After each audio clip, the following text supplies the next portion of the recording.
오늘 그 소비자와 지역 상권을 위한 대형마트의 역할이란 주제로 조춘환 경기과학기술대 교수님께서 30분 정도 발표를 해주시고요. 이어서 전현배 서강대 교수님, 정회상 강원대 교수님이 각각 15분씩 토론을 해주시고 끝나면 종합정리를 하도록 하겠습니다. 일단 서론에서는 도소매업의 이상에 대해서 보시면 될 것 같습니다. 사실상 GDP 비중이나 종사자 비중을 봤을 때 매우 증가를 하고 있고요. 그래서 도소매업이 음식점 숙박업을 봤을 때 도소매업이 차지하는 비중이 한 74%로 약 4분의 3 정도를 차지하고 있습니다. 그리고 도소매업 비중에서도 음식 숙박업 종사자 수 같은 경우에도 마찬가지로 58%로서 사실상 도소매업이 종사자 수나 이런 거를 봤을 때는 매우 많은 비중을 차지하고 있다는 걸 여러분들이 볼 수 있을 것 같습니다. 그리고 이제 국내 유통산업의 현황을 보면은 이제 코로나19 이후에 명확하게 드러나고 있는 부분은 온라인 시장이 계속해서 성장을 하고 있고요. 그에 반해서 오프라인 시장 같은 경우에는 사실상 하락세를 보이고 있다라고 보시면 될 것 같습니다. 이렇게 이제 온라인 시장의 성장에 맞춰가지고 이제 오프라인 시장은 계속해서 하락하고 있는데요. 이런 시장을 이제 유통업 규제라든가 아니면 대형마트라든가 이런 부분이 반영을 못하고 있기 때문에 이 부분에 대해서 좀 심도 있게 논의가 필요할 것으로 예상이 됩니다.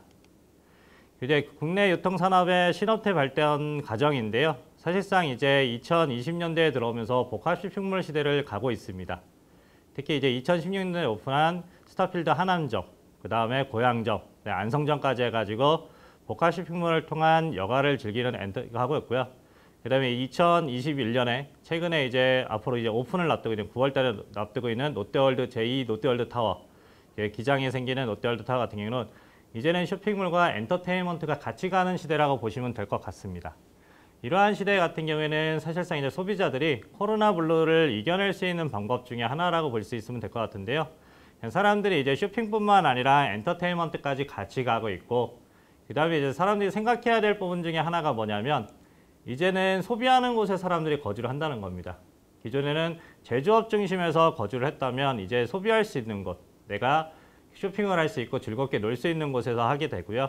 저 같은 경우도 아기를 키우고 있는데 사실상 뭐 복합쇼핑몰 한 군데를 정해놓고 가는 게 아니고 복합쇼핑몰과 아울렛, 백화점 여러 군데를 다니면서 아이와 지내를 보내는 시간이 많다라고 보시면 될 것 같습니다. 그래서 따라서 이러한 부분은 신업태 같은 경우에는 소비자의 소비 행동과 맞물려서 같이 가고 있다고 보시면 될 것 같습니다. 국민소득에 따른 소비 패턴의 변화인데요. 유통 채널도 이제 같이 변하게 되는데 우리나라가 이제 국민소득 3만 불 시대를 넘어서 이제 코로나19 시대로 넘어가고 있습니다.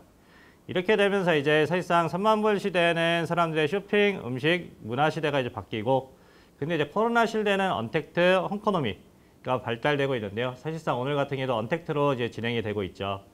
이러다 보니까 이제 집에 대한 가전이나 이런 부분이 많이 잘 되고 있고, 뭐 홈퍼니싱이나 가전이 잘 되고 있지만 사실상 가장 여기서 우리가 지켜봐야 될 부분은 실물 자산 비중이 80%를 차지하고 있다는 겁니다.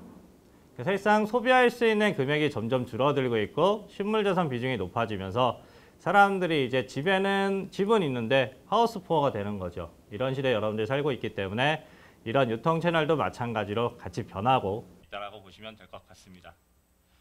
그리고 이제 서론에서 보면 강역 대규모 점포의 외부 인구 유입 효과입니다. 그러니까 많은 사람들이 지방 거점화, 지방의 균형에 대해서 얘기를 하고 있는데 사실상 제조업 같은 경우에는 공장이 하나 생기게 나면 거기에서 유치될 수 있는 사람들은 그렇게 많지가 않습니다. 근데 쇼핑시설 같은 경우에는 외부에서 유입되는 인원이 많게 되고요. 그 많은 인원을 바탕으로 해서 이제 쇼핑몰에서 종사하는 사람들 플러스 알파로 외부에서 유입되는 사람들까지 효과가 있게 되는데 사실상 복합 쇼핑몰이나 대형 패션 아울렛은 그런 역할을 많이 하고 있습니다. 최근에 혁신도시나 지방에 생기고 있는 혁신도시나 지방에 이제 계속해서 거점형으로 해가지고 우리나라 공공기관이 지방으로 내려가고 있는데요. 사실상 월요일서부터 금요일까지 근무하고 토요일과 일요일은 서울에서 올라와서 근무를 하는 현상이 생기고 있습니다. 이런 부분이 뭐냐면 기존의 개발 방식에서는 제조업만 들어가면 된다고 생각을 했지만 이제 혁신도시나 이런 곳에서 발전을 지방균형을 위해서는 쇼핑몰도 같이 발전을 해줘야 된다는 거죠. 그래서 최근에 대전 현대아울렛이 생겼을 때 세종시라든가 청주, 대전에 있는 고객들이 대전으로 몰리는 현상이 나타났습니다. 그리고 신세계백화점이 9월 달에 이제 대전에 오픈을 하게 되는데요. 이러한 대규모 점포나 백화점의 오픈을 통해 가지고 지방 소비자들이 지방에서 머물 수 있는 시간이 더 보내질 것 같습니다. 따라서 기존에는 대형마트나 복합식품의 경쟁 효과라고 봤다면 사실상 이러한 현상이 나타나는 부분에 있어서 같이 지방이 거점화될 수 있고 혁신도시와 같이 갈 수 있는 개발 모델이라고 보시면 될 것 같고요. 저는 좀 이걸 생각하면서 혁신도시를 만들 때 쇼핑센터가 먼저 들어가고 그다음에 혁신도시가 추가적으로 들어간다면 여기에 좀 더 효율적이지 않을까 이렇게 생각을 하고 있습니다. 이제 국내 소매업 시장의 문제점에 대해서 보도록 하겠습니다. 가장 큰 문제는 역차별이라고 볼 수 있는데요. 사실상 오프라인 소매업과 무점포 소매업으로 구분을 할 수 있는데 사실상 무점포 소매업 같은 경우에는 신고제라든가 아니면 360일 실시간 영업을 통해 가지고 사실상 거의 규제가 없는 상태입니다. 근데 오프라인 같은 경우에는 진입규제, 영업규제까지 다양한 규제를 통해 가지고 사실상 규제를 많이 받고 있습니다. 그래서 일단은 지금 현재 보시면 등록제라든가 사업조정, 전통산업보증의 실점 제한, 상권영향평가서, 지역협력계획서 등 진입규제가 있고요. 영업규제 같은 경우에는 월 2회 공휴일, 의무휴업, 그다음에 시간에 대한 규제까지 있습니다. 거기다가 온라인에 대한 유통에 대한 영업 제한까지 있으면서 사실상 무점포 소매업은 지속적으로 성장하고 있음에도 불구하고 규제가 거의 전무한 상태에서 오프라인 소매업 같은 경우에는 폐점이 계속되고 있는 상황에서도 규제가 많이 있기 때문에 이러한 불균형이 제재 역차별 문제로 나타나고 있습니다. 그리고 국내 소매 고용의 감상의 성장 둔화라고 보시면 될 것 같은데 오프라인 고용 같은 경우에는 영업이익이 감소하고 있고 이거에 따라서 같이 고용도 감소하고 있는 추세라고 보시면 될 것 같습니다. 근데 사실상 제가 걱정하는 부분은 오프라인에서 고용이 감소하고 있는 부분이 온라인 고용 증대로 가고 있냐라는 문제가 되겠습니다. 어제도 최저임금이 인상이 됐는데요. 사실상 백화점이나 아니면 오프라인에서 근무하는 직원들 중에 최저임금보다 낮은 급여, 아니면 최저임금 수준에서 받는 급여보다 더 높은 금액을 받고 있습니다. 근데 온라인에서 택배 서비스라든가 아니면 온라인 배송이라든가 아니면 다양한 온라인에서 창출하고 있는 일자리와 비교했을 때 어디가 양질의 일자리인지를 한번 비교해 보는 것도 필요할 것 같습니다. 근데 오프라인의 영업이익 같은 경우에는 사실상 오프라인 매장에 대한 영업이익뿐만 아니라 주변에 있는 점포에도 같이 영향을 미치기 때문에 이러한 부분에서 고민이 좀 필요하다고 보시면 될 것 같습니다. 그리고 이제 국내 소매 시장의 문제점으로는 아마존, 알리바바의 진출 전략을 보시면 글로벌 물류 및 소싱 통합, 물류 체계에 일어나 승자독식 국내 제품과 해외 제품, 그리고 이제 경쟁력 해외 법인 우수입니다. 최근에 11번가 같은 경우에는 아마존의 클라우드 사업만 일단 진출을 했는데요. 일단은 이제 최근에 이제 변화는 이베이가 한국 시장에서 철수를 하면서 이제 신세계가 이제 이베이를 인수하는 전략을 가져가게 됐는데 사실상 아마존이라든가 알리바바가 들어왔을 때 국내 오프라인 업체들이 온라인 업체뿐만 아니라 오프라인 업체들이 생존해서 버틸 수 있는지가 사실상 관건으로 남고 있습니다. 그리고 이제 국내에 진출하는 어떤 형태로 들어올 것인가 보면 아마존 같은 경우에는 국내 오프라인 시장을 인수하는 전략으로 들어오게 됩니다. 그러니까 아마존이 기존에 책을 파는 거에서 시작을 했지만 사실상 온라인에서의 장점뿐만 아니라 오프라인의 장점도 같이 가져오기 때문에 오프라인 시장에 더 큰 충격을 주고 있고요. 이런 충격 같은 경우에는 이제 지속적으로 확장을 하게 되는 거죠. 그래서 일본 같은 경우에도 마찬가지로 일본의 라쿠텐과 사실상 아마존이 경쟁을 하고 있지만 라쿠텐의 경쟁 우위가 점점 더 높아지고 있고요. 아마존에 따라서 우리나라 같은 경우에도 아마존이 들어왔을 때 글로벌 제품들이 들어왔을 때 특히 코스트코의 성장을 보면 아시겠지만 우리나라에 없는 제품들이 차별화된 제품들이 국내에 들어올 경우에는 사람들에게 많은 이득을 갖다 주기 때문에 우리나라 소매업체들이 오프라인 소매업체들이 좀 더 버틸 수 있는 여력이 있는지 없는지 경쟁력이 있는지를 좀 살펴봐야 될 것 같습니다. 그리고 이제 지역 간의 소비 혜택의 차이라고 보시면 될 것 같습니다. 사실상 많은 분들이 새벽 배송하면은 많은 이슈가 되고 있지만 사실상 새벽 배송 같은 경우는 수도권에 밀집이 되어 있고요. 사실상 최근에 마켓컬리 같은 경우도 천안까지 배송을 한다 그러지만 새벽 배송의 대부분이 서울을 중심으로 되어 있습니다. 지방 같은 경우에는 새벽 배송에 대한 혜택을 거의 못 보고 있기 때문에 지역 불균형의 차이가 있고요. 그래서 우리나라 같은 경우는 국가 발전이라든가 지역 균형 발전을 많이 얘기하고 있는데 이런 쇼핑이라든가 이런 부분에 있어서는 지역 발전보다는 서울에 집중되어 있다. 이런 집중되어 있는 걸 어떻게 해결할 것인가에 대한 문제가 되겠는데 해결할 수 있는 방법 중에 가장 편한 방법은 하나가 있겠죠. 대형마트라든가 SSM에 대한 온라인 새벽 시간에 온라인 배송을 풀어주면 그걸로 충분히 배송이 가능할 거라고 생각을 합니다.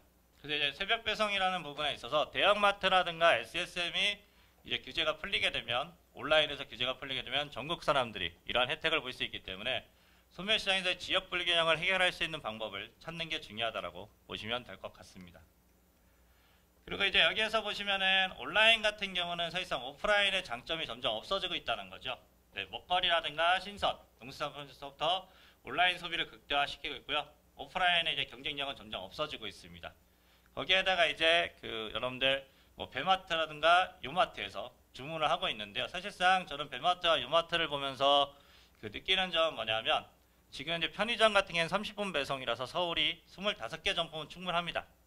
근데 이제 뭐 화해라든가 아니면 이런 다양한 점포들을 했을 때는 뭐 꽃가게 같은 경우에는 5개 점포면 서울을 대부분 할 수 있기 때문에 오프라인 매장들의 경쟁력이 있을까? 그리고 그러한 경쟁력을 바탕으로 했을 때, 아니면은 온라인 뭐 플랫폼 사업자들이 배송을 했을 때 그런 배송이 저렴해질까? 그래서 오프라인의 독점과 온라인의 독점에 대한 이슈가 떠오르게 되는데요. 제가 이제 최근에 느끼는 부분은 온라인의 독점 같은 경우에는 소비자 가격을 인상하는 부분이 많이 있습니다. 그러니까 최근에 쿠팡 같은 경우에 이제 많이 독점화가 되면서 많이 인상이 됐고요. 그래 우리가 이제 플랫폼 사업자 같은 경우도 배달 같은 경우에도 보면은 예전에 배달비가 없었지만 최근에 배달비가 생기면서 오히려 음식이나 이런 거에도 사실상 인상이 됐다라고 볼 수가 있습니다.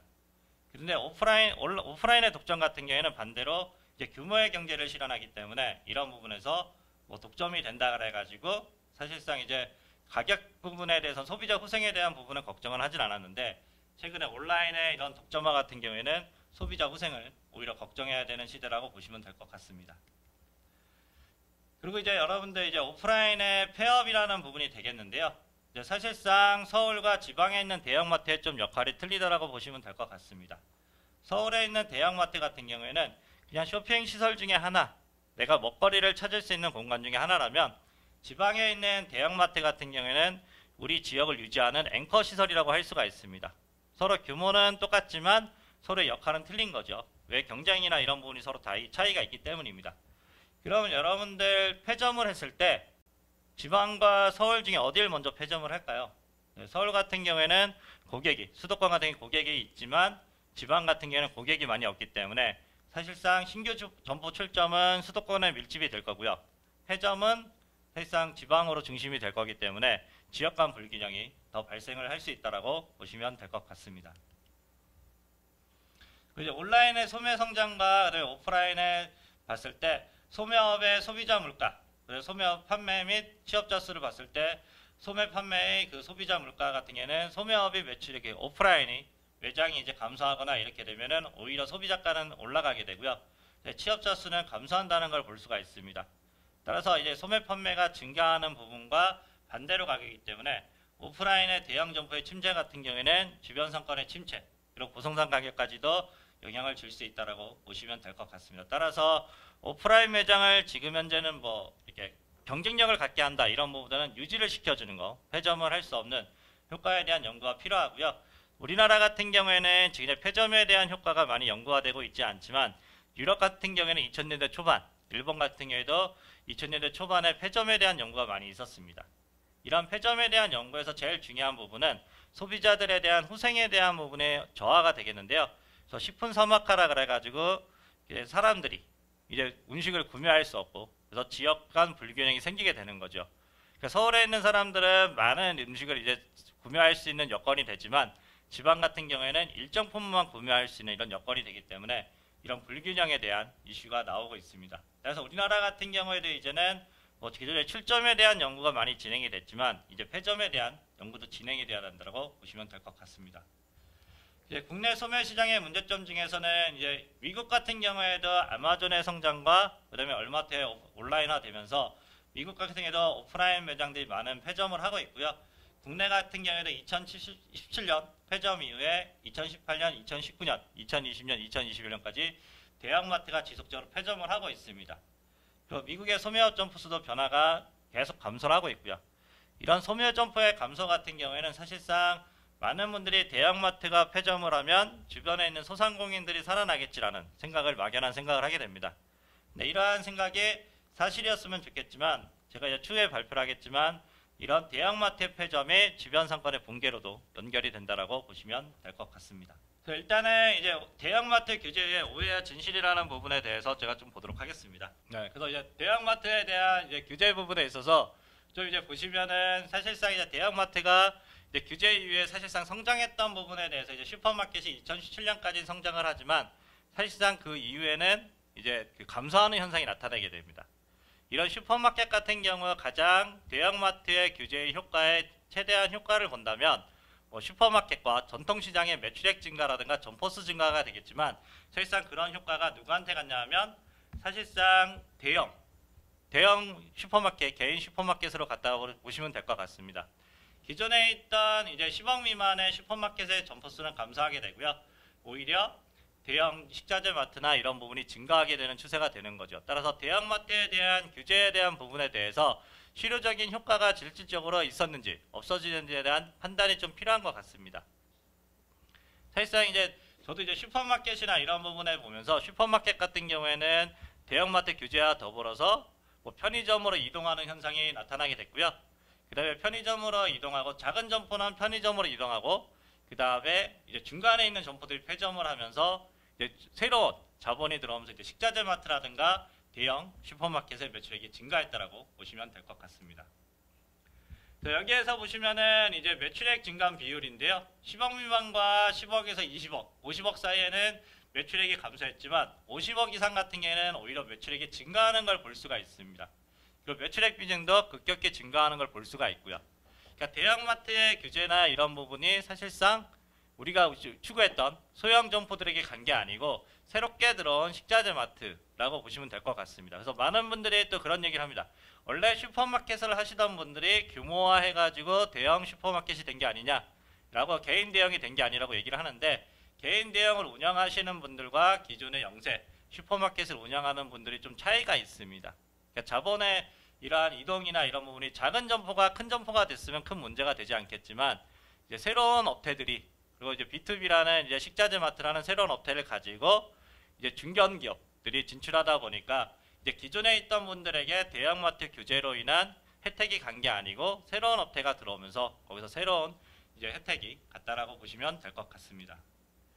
그래서 이제 일단 슈퍼마켓이 이제 대형마트보다 이제 식자재 마트에 대한 연구를 먼저 보면요. 식자재 마트 같은 경우에는 10억 미만의 매출액의 변화를 보면 일단 첫 번째는 단기적으로는 작은 슈퍼마켓에 영향을 주지만 장기적으로는 점점 이제 큰 점포에도 영향을 주는 걸 볼 수가 있습니다. 그리고 거리가 짧은 지역보다는 짧은 지역에 영향을 주고 다른 이제 그 먼 지역으로도 갈 수 있고 출점 연도가 지나면 지날수록 더 영향을 주기 때문에 사실상 식자재 마트 같은 경우에는 기존의 대형마트의 효과와는 좀 다른 차이점이 있는데요. 대형마트와 이제 주변 상권 같은 경우에는 이제 경쟁 관계뿐만 아니라 보완 관계라 그래가지고 낙수 효과도 있었습니다. 식자재 마트 같은 경우에는 직접적인 경쟁 관계다 보니까 이런 낙수 효과가 없이 경쟁 효과만 있는 현상이 나타나게 되는데요. 그 이유는 여러분들이 대형마트를 갈 때는 사실상 찾아가는 고객들이 되게 많습니다. 근데 식자재 마트 같은 경우에는 찾아가는 고객이 아니고 전통시장과 슈퍼마켓처럼 지나가는 고객이죠. 내가 그 근처에 살거나 지나가는 이유가 있을 때 지나가기 때문에 이런 현상이 나타난다라고 좀 보시면 될 것 같습니다. 그리고 이제 식자재 마트와 전통시장 같은 경우에도 이제 최근에 이제 제가 시흥에 살다 보니까 이제 시흥 선민시장 앞에 이제 세계로 마트가 들어오면서 좀 분쟁이 심했었습니다.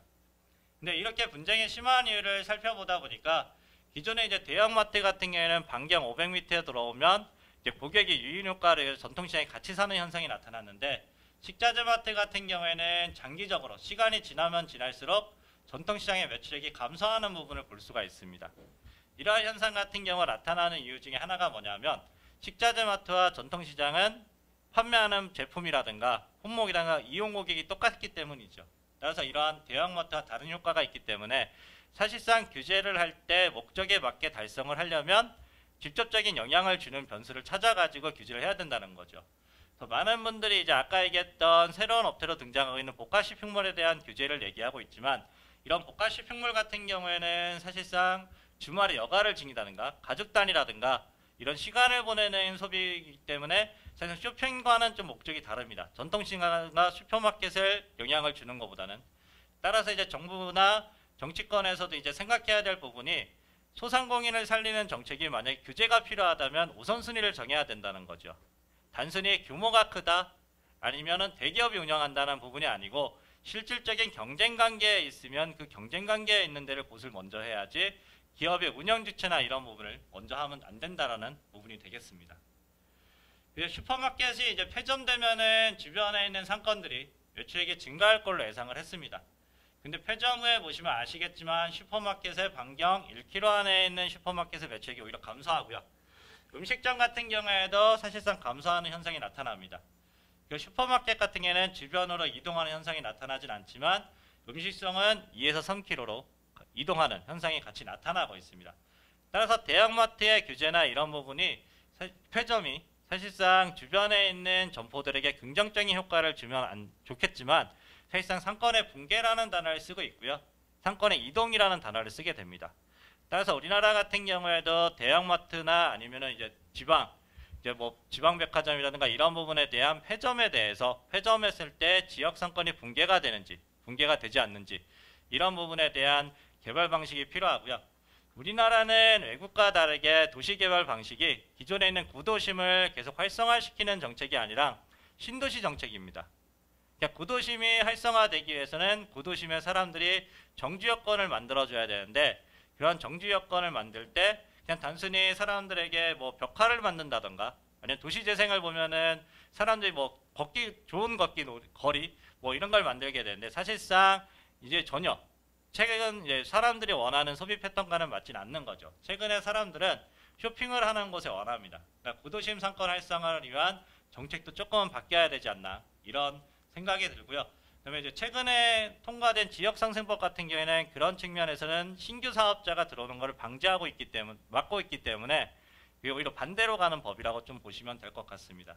왜냐하면 사실상 이러한 대규모 점포라든가 뭐 프랜차이즈에서 유명한 점포들이 들어왔을 때 사람들이 오는 거지 거기에 기존에 있던 점포들이 있거나 아니면 뭐 기존에 있던 점포들이 폐점을 한다 그래가지고 주변 상권에 긍정적인 효과가 없는 걸 이 장표에서 볼 수가 있을 것 같습니다.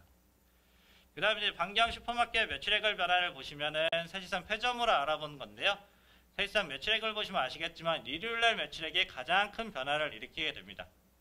사람들이 일요일날 휴일 규제를 하면은 주변에 있는 슈퍼마켓을 갈 거라고 예상을 했었는데 그와 반대로 일요일날 슈퍼마켓을 안 가게 되는 거죠. 따라서 사실상 제가 이거를 보면서 서울 같은 경우에는 모든 구청이 일요일날 휴일 규제를 하고 있습니다. 근데 경기도 같은 경우에는 평일로 많이 바꿨어요. 그러니까 서울에 있는 사람들이 일요일날은 경기도 가서 쇼핑하고 경기도 가서 놀는 거죠. 따라서 제가 보기에는 서울에서 그 대형마트라든가 아니면 이런 주변에서 서울에서 장사를 하시는 분들 같은 경우에는 월요일서부터 금요일 최근에 이제 코로나 때문에 점심 장사만 하게 되고 일요일 날도 이제 장사를 못 하게 되는 거죠. 근데 경기도 같은 경우에는 제가 보기에는 탁월한 선택이었던 것 같아요. 수요일이라든가 아니면 다른 요일로 바꿨을 때 사람들을 밀집하게 되고 그런 효과가 나타남으로 해서 뭐 경기도 고양시 같은 경우에 제가 이제 예전에 킨텍스점 이마트타운 킨텍스점이 오픈했을 때 한 3년 동안 추적 조사를 했었는데 휴일 규제가 서울이 휴일 규제 있는 날 오히려 킨텍스의 매장 매출액이 30% 이상 증가하는 현상이 나타났습니다. 그러니까 고양 스타필드도 마찬가지죠. 그러니까 은평 롯데몰하고 고양 스타필드하고 차이점을 보면 은평 롯데몰에 있는 롯데마트는 일요일날 문을 닫지만 고양 스타필드 안에 있는 트레이더스는 문을 닫지 않습니다. 일요일날. 그렇게 됨으로써 어떻게 되는 거예요? 서울에 있는 사람들이 오히려 역으로 나가게 되는 거죠. 그래서 저는 이걸 보면서 똑똑한 경기도하고 서울시는 무엇으로 표현을 해야 될지 모르겠습니다. 그래서 이제 서울시 시민들을 위한 정책인지 아니면 소상공인들을 위한 정책인지 이게 불명확하고요. 그래서 이제 이번에 코로나19에서 또 제가 이제 최근에 연구를 하고 있는 부분은 코로나19 이후에 어디에 있는 점포들이 그나마 매출액이 유지됐을까? 뭐 상승했다가 아니고요. 근데 이런 복합 쇼핑몰이라든가 대형마트 주변에 있는 점포들은 그나마 유지를 했고요. 더 많이 감소한 데는 오히려 사무실 중심이었다는 겁니다. 사람들이 집 주변이라든가 대형마트 주변 이런 쇼핑시설이 있는 데는 사람들이 매출액이 어느 정도 유지가 됐지만 사무실 주변이 됐다는 거죠. 그러니까 서울 같은 경우에는 공동화 현상이 사무실 주변이기 때문에 공동화 현상이 1차적으로 발생을 했는데 거기다가 대형마트 규제나 통해 가지고 일요일도 이제 사실상 뭐 거의 공동화 현상을 유발하게 되는 거죠. 그래서 저는 깜짝 놀랐어요. 예전에 그 광진구에 있는 롯데 테크노마트가 1층에 있는 이제 지하에 있는 롯데마트에 대해서 휴일 규제를 풀어주면 우리 테크노마트가 좀 살 것 같다라고 해서 이제 광진구에 그거를 이제 민원을 넣었죠. 테크노마트 쪽에서. 근데 그게 그 광진구에서 받아들여지진 않았는데 그런 부분에 있어서 테크노마트에서도 사실상 밑에 있는 롯데마트가 오픈을 할 경우에는 매출액과 롯데마트가 오픈하지 않은 주말의 매출액이 달랐기 때문입니다. 사실상 이런 부분에 있어서 이제 규제나 이런 부분이 유통업 규제가 단순히 일요일날 규제를 하는 게 중요한 게 아니고 코로나19 시대에 사람들을 얼마나 분산시킬 수 있을까? 집단으로 이제 많은 사람들이 분산하는 효과를 어떻게 낼 수 있을까? 아니면 소상공인 분들이 어떻게 하면 공동화 현상, 그래 상권이 붕괴되는 걸 막으면서 소비자들을 얼마나 유인할 수 있을까? 이런 정책이 필요하다는 걸 여기서 느꼈습니다. 그래서 사실상 이 장표에서 일요일날 폐점을 하면 일요일날 매출액이 감소한다는 뜻은 대형마트가 있으면 그 주변에 더 몰린다는 뜻이고요. 근데 서울 같은 경우에는 사실상 일요일 휴무일 규제에 대해서 좀 고민을 많이 해봐야 될 것 같습니다. 뭐 경기도에 있는 뭐 새로 생긴 점포라든가 아니면 경기도에 있는 소상공인들을 지원하기 위해서 뭐 서울시의 의무휴업일을 일요일날 계속하는 것은 큰 문제가 없겠지만 그게 아니라면 좀 더 서울 시민과 그 다음에 서울 대형마트 주변에 있는 소상공인들 거기서 운영하는 점포에 그런 분들을 생각했을 때는 대형마트 의무휴업일에 대해서 요일을 변경한다든가 이런 부분을 좀 고민을 해봐야 될 것 같습니다. 그리고 이제 폐점으로 인한 효과를 보시면 아시겠지만 고용이라는 부분에서는 폐점으로 인해서 당연히 그 대형마트에 대한 고용은 감소할 거고요. 근데 주변 점포들의 매출액도 동시에 감소하면서 사실상 감소 인원이 나타나게 됩니다. 그 대형마트가 없어지고 나서 새로 생기는 점포가 그걸 대체할 수 있느냐? 대부분의 업종에서 대체를 못하고 있고 뭐 슈퍼마켓은 일부 대체가 되고 있지만 음식점이라든가 슈퍼마켓을 제외한 소매업, 특히 크로스 교차 구매를 하는 그 업종에서는 그게 불가능했습니다. 따라서 이러한 효과에 대해서 대형마트로 인한 규제, 뭐 폐점으로 인한 다행히 고용 감소가 되지만 주변 점포로 인한 고용 감소도 약 400명 정도가 이루어진다는 거죠. 그러니까 대형마트 하나가 폐점을 하게 되면 약 900명 정도의 감소 인원과 동시에 약 간접적으로 400명 정도가 추가적으로 감소하는 인원이 볼 수가 있습니다. 근데 여러분들이 울산형 일자리를 같은 경우에는 2조 원을 투자해 가지고요. 사실상 4,000개 일자리 정도가 나타난다고 합니다. 그러니까 사실상 제조업과 유통업체, 소매업체의 고용 창출을 아까 보시면 아시겠지만 도소매업 비중에서도 봤지만 사실상 소매업체의 고용 창출은 매우 대단하고요.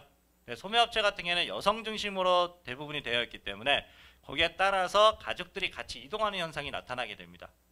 그럼 그걸 바탕으로 해가지고 지방자치단체가 살아나는 효과가 나타나게 되는데 그래서 여주시 같은 경우에는 여주군에서 여주시로 2009년도인가 아마 승격을 했습니다.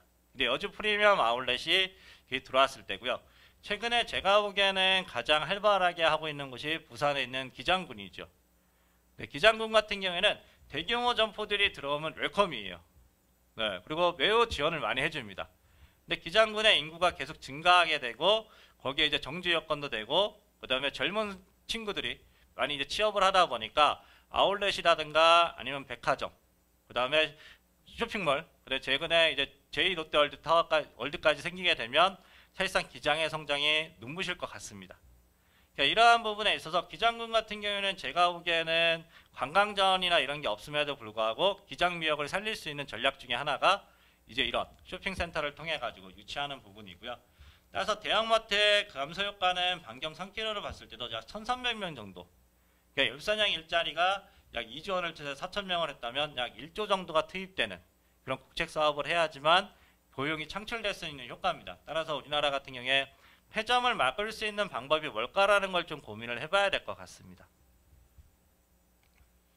오해와 진실인데요. 사실상 제가 이제 배달 플랫폼에 대해서 계속 연구를 하고 있는데 배달 플랫폼에 대해서 저게 지금 이제 배달 플랫폼 사업자 중에 비마트의 사실상 점포 위치입니다. 비마트의 점포 위치를 보시면 서울에 25개 점포가 있는데 저게 반경을 그려보면은 3km면은 사실상 뭐 서울 전체가 좀 중복이 되고요. 1.5km면은 중복되지가 않아요. 근데 여기에서 보시면은 한 2km 정도가 대규모 점포의 B마트의 상권의 범위가 되는데 이걸 이제 제시했던 이유는 뭐냐 하면 B마트나 요마트가 기존에는 편의점의 제품을 배송을 해줬습니다. 대행으로. 근데 직접 진출하는 거죠. 네. 그래서 사실상 편의점과 직접적인 경쟁을 하게 되는데 근데 편의점과 B마트나 요마트에서 판매하는 제품의 가격을 비교했을 때 똑같다는 겁니다. 그러니까 이게 직접 배송을 하거나 이랬을 때 만약에 배송비가 뭐 가격이 저렴해지거나 이런 소비자 후생이 생기겠는데 기존에 있는 편의점과 경쟁은 하지만 사실상 이제 가격이나 이런 부분이 인하가 안 되고 있는 부분이죠. 그래서 온라인에 있는 플랫폼들이 오프라인으로 무조건 진출하기보다는 오프라인에 있는 기업들과 협력을 통해 가지고 소비자 후생을 증진시키는 방법을 좀 찾았으면 좋겠습니다. 네. 그리고 사실상 편의점에서 근무를 하고 있는 분들과 여기 같은 경우에는 제가 이제 최근에 저걸 조사하면서 대구나 부산에 출점했던 점포들이 철수하는데 철수 비용이 거의 들지가 않습니다. 직원이 정규직도 아니고 그 다음에 대부분이 상근직이 아니기 때문에 그 창고나 이런 부분에서 그 매장을 오픈하고 뭐 다크스토어라 그러죠. 그렇게 오픈하고 있기 때문에 사실상 이제 오프라인 업체들이 이런 배민이나 뭐 유기요나 이런 아니면 뭐 쿠팡이츠라든가 이런 부분에서 기존에 있는 사업에서 플랫폼 사업을 바탕으로 오프라인 업체를 진출하기보다는 문어발식 확장보다는 제가 보기에는 오프라인 사업체들과 연계해가지고 소비자들의 후생을 높일 수 있는 전략을 좀 추진하는 게 좋을 것 같습니다. 일부 기업의 독점보다는 기존에 있던 기업들과 공생할 수 있는 전략, 상생할 수 있는 전략도 좀 필요하지 않을까 생각을 합니다. 그래서 제가 보기에는 최근에 이제 이러한 편의점에 대한 이슈가 되고 있지만 꽃가게라든가 아니면 오프라인에서 모든 배송이 꽃가게 같은 경우는 2시간이면 배송이 되는데 서울에 5개 점포면은 이제 서울을 다 그 배민이라든가 요기요가 가져갈 수 있더라고요. 쿠팡이츠도 마찬가지고요. 이렇기 때문에 오프라인에 있는 기존의 오프라인 붕괴를 막기 위해서는 온라인 플랫폼 사업자들이 어느 정도는 그 일정 수준의 그 부분을 유지를 해줬으면 좋겠다는 게 좀 생각해서 이 장표를 넣어봤습니다. 네. 그래서 일단은 오해와 진실에서 새벽 배송 같은 경우에는 전국이 아니고요. 서울만 된다는 뜻입니다. 네. 그 지역 간 균형이 아니고 불균형을 가져온다는 뜻으로 보시면 될 것 같고요. 소비자 가격 같은 경우에는 가격 인상이 된다는 거죠. 온라인 같은 경우에는. 그리고 가격 인하가 되지 않습니다. 좀 안타까운 현실이죠. 그래서 저 같은 경우에는 계속 이제 일부 회사에서 매일 우유하고 소시지하고 바나나 우유를 시켜 먹고 있어요. 근데 계속 가격이 올라가 있어요. 6개월 동안에 가격이 계속 올라가는 현상이 생기고 있습니다. 근데 제가 매일 같은 품목만 하고 있고 근데 거기에 하는 제조업체들 같은 경우에도 수수료가 계속 올라가고 있대요. 그러니까 오프라인의 독점과 온라인의 독점은 좀 차이가 있습니다. 그러니까 제가 오프라인 업체들을 사실상 좋아하는 게 아니고 소비자 가격을 인하할 수 있는 방법이 다르다는 거죠. 네. 그래서 미국 같은 경우에도 사실상 아마존의 독주를 막기 위해서 오프라인 기업들을 계속해서 지원 정책이 나오는 이유 중에 하나가 이제 이런 독점이나 이런 걸 봤을 때 소비자 가격이 어디가 인상이 되냐 인하가 되느냐. 그래서 이러한 인상과 인하 효과에는 차이가 있기 때문입니다. 온라인 같은 경우에는 메인 창에 떴을 때 가격을 올릴 때 광고비라는 인상 효과가 있고요. 네, 오프라인 같은 경우에는 규모의 경쟁을 하기 때문에 다양한 박리담회를 해야 되는 겁니다. 그래서 수익 모델 자체가 틀리기 때문에 여기서 차이가 있고요. 그다음에 일자리 안정성 같은 경우에는 제가 보기에는 오프라인 같은 경우에는 어느 정도 이제 그 저희가 이제 노조라든가 이런 부분이 안정화되어 있기 때문에 사실상 일자리 안정성이 있지만 온라인 같은 경우에는 이런 오프라인에 비해서 일자리 안정성이 떨어지고 있습니다. 따라서 대체 효과는 있겠지만 이런 부분이 되겠고요. 많은 일자리를 창출하는 것 같은 경우도 온라인으로 갔을 때 가능할 것인가 불가능할 것인가. 그래서 IT나 이런 부분에 대해서는 일자리가 증가하고 있지만 도소모업에 종사하고 있던 분들의 갈 자리는 점점 잃고 있기 때문에 이 부분 좀 고민해야 될 것 같고요. 그래서 이런 부분에서 전체적으로 봤을 때는 지역 간 균형이 균형보다는 불균형으로 가고 있다라고 저는 좀 생각을 하고 있습니다. 그러니까 지방에 가면 많은 혜택이 없는 거죠. 네. 그래서 서울로 집중이 되고 있기 때문에 사실상 지방 분권을 많이들 얘기를 하고 있지만 우리 정책이나 아니면 이런 규제라든가 이런 부분이 지방을 소홀히 할 수밖에 없는 규제 정책이라고 보시면 될 것 같습니다. 그래서 사실상 규제를 할 때 그 서울에서의 집중, 가밀화된 지역에 대한 경기도의 가밀화된 지역을 보는 게 아니고 지방 소도시를 봤을 때 규제 정책이 어느 정도 안만하게 해결을 해야 된다라고 보시면 될 것 같습니다. 그래서 이제 결론 먼저 말씀드리면은 사실상 전통시장과 골목시장의 경쟁 관계를 봤을 때는 사실상 가격 전략, 판매 전략, 주요 시장 고객 단위, 방문 방법에 대해서는 식자재마트 온라인에 대한 규제라는 부분입니다. 근데 온라인과 식자재마트를 규제하자는 얘기는 아니고요. 제가 보기에는 전통시장과 골목시장에 대한 활성화를 위한 처방전이 틀렸다는 거죠. 뭐 대형마트의 규제가 사실상 전통시장과 골목시장의 활성화를 방해하는 요인으로 식자재마트와 온라인이 있기 때문에 이런 대형마트에 대한 규제에 있어서 그래서 뭐 휴일 규제를 당장 오프라인 걸 풀자. 국민적인 공감대가 형성이 돼야 되겠죠. 이런 부분보다는 그냥 오프라인을 대형마트가 오프라인을 유지하고 있기 때문에 온라인 규제라도 온라인에서 배송할 수 있는 부분에 대해서 풀어줌으로 해서 지방에 있는 불균형을 좀 없애는 전략이 필요하다고 보시면 될 것 같습니다. 그 다음에 이제 규제 대상에서는 운영 주체로 우리나라는 규제를 하고 있습니다. 그러니까 대기업이 운영하느냐, 중견기업이 운영하느냐, 소기업이 운영하느냐, 개인이 운영하느냐. 근데 어느 나라에서도 운영 주체별로 규제를 하는 경우는 거의 크게 없습니다. 이제 두 번째는 규모. 규모 부분에서는 좀 규제가 이제 뭐 일반적으로 운영 주체보다는 규모가 더 합리적일 수 있죠. 직접과 간접이 있는데 우리나라는 직접적인 규제를 많이 선택하고 있습니다. 근데 외국 같은 경우에는 제가 이제 그 젠트리피케이션에 대해서도 많이들 얘기를 하시는데 우리나라는 직접 규제를 선호하는데 간접 규제를 통해 가지고 일정 지역에 들어오면 점포수를 통제하는 거죠. 근데 그거를 소방법이라든가 주택법이라든가 도시계획법에서 차원에서 하고 있습니다. 근데 우리나라는 가장 큰 문제점이 뭐냐면 도시계획을 할 때는 대형마트라든가 백화점, 쇼핑센터를 다 출점하는 걸로 계획을 잡아놔요.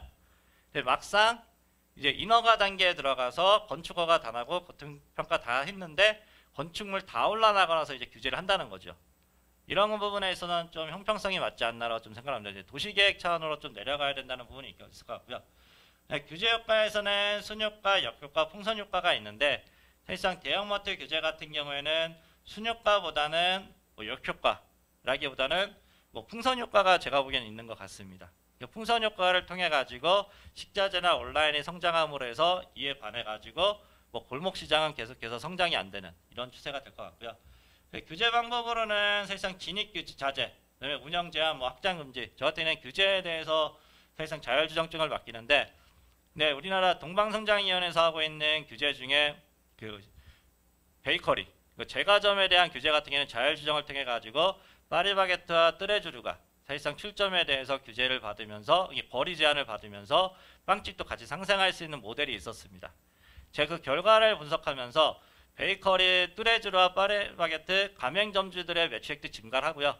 주변에 있는 빵집도 같이 증가를 했어요. 근데 그거를 단순히 뭐 몇 개만 오픈해라 이런 게 아니고 일정 정도의 규모 이상으로 가는 부분이 중요하기 때문에 사실상 운영 주체보다는 같은 업체, 같은 업종을 하는 업체들에 대한 규제를 오히려 경쟁을 안화시키는 정책이 더 필요하지 특정 대기업이 운영을 한다 그래서 그걸 규제한다 이런 건 좀 안 맞지 않나 이렇게 생각을 합니다.